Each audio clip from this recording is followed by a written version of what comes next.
لا تنسوا الإعجاب بالفيديو والاشتراك في القناة تشجيعا لنا لنستمر بنشر المزيد إن شاء الله. بسم الله الرحمن الرحيم. سبحان الله والحمد لله ولا إله إلا الله والله أكبر ولا حول ولا قوة إلا بالله. دعاء بالشفاء العاجل للمريض. بسم الله الرحمن الرحيم. من الأدعية المستحبة للمريض: أسأل الله العظيم رب العرش العظيم أن يشفيك 7 مرات.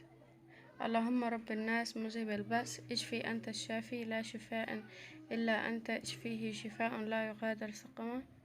اللهم إنا نسألك بكل اسم لك أن تشفيه. اللهم يا مسهل الشديد وملين الحديد ويا منجز الوعيد ويا من توكل كل يوم في أمر جديد، اخرج مرضانا ومرضى المسلمين من حلق الضيق إلى أوسع الطريق. يا رب بك ادفع عن المسلمين ما لا يطيقون ولا حول ولا قوة إلا بالله العلي العظيم. يا رب ضاقت بالمسلمين الهموم والمرض فمن لنا سواك يفرجها. اللهم اشفيه شفاء ليس بعده سقم أبدا. اللهم خذ بيده، اللهم احرسه بعينيك التي لا تنام. اللهم اكفيه بركانك الذي لا يرام، واحفظه بعزك الذي لا يضام، واكلأه في الليل وفي النهار. اللهم ارحمه بقدرتك عليه، أنت ثقته ورجاءه. يا كاشف الهم، يا مفرج الكرب، يا مجيب دعوة المضطر. اللهم البسه ثوب الصحة والعافية عاجلا غير آجلا يا أرحم الراحمين. اللهم اشفه، اللهم اشفه، اللهم اشفه.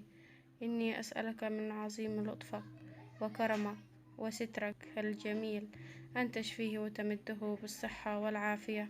كان النبي صلى الله عليه وسلم إذا دخل على مريض قال له: لا بأس، طهور إن شاء الله.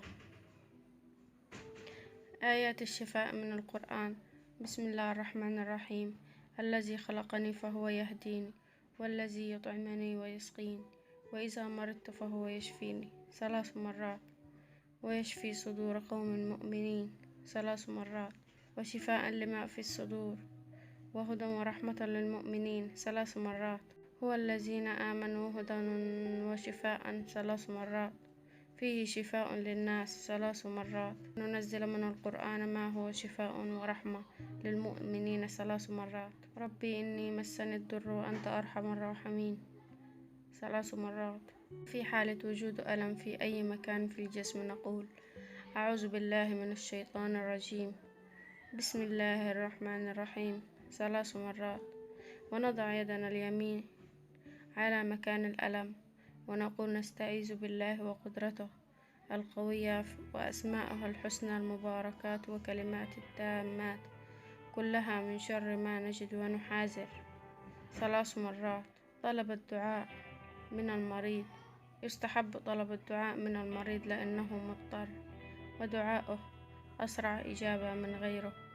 قال تعالى: أمن يجيب المضطر إذا دعاه ويكشف السوء ويجعلكم خلفاء الأرض أإله مع الله قليلا ما تذكرون. سورة النمل. وعن عمر بن الخطاب قال لي النبي صلى الله عليه وسلم: إذا دخلت على مريض فمره أن يدعو لك، فإن دعاءه كدعاء الملائكة. أخرجه ابن ماجه.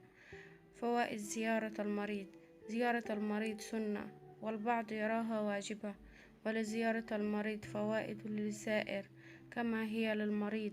لا إله إلا أنت سبحانك إني كنت من الظالمين. لا تنسوا الاشتراك في القناة وتفعيل الجرس ليصلكم كل جديد. اللهم اشفي مرضانا ومرضى المسلمين أجمعين، اللهم آمين. وفي نهاية الفيديو أتمنى منكم الدعاء لأختي بظهر الغيب بالشفاء العاجل. اللهم اشفي مرضانا ومرضى المسلمين، اللهم آمين آمين آمين.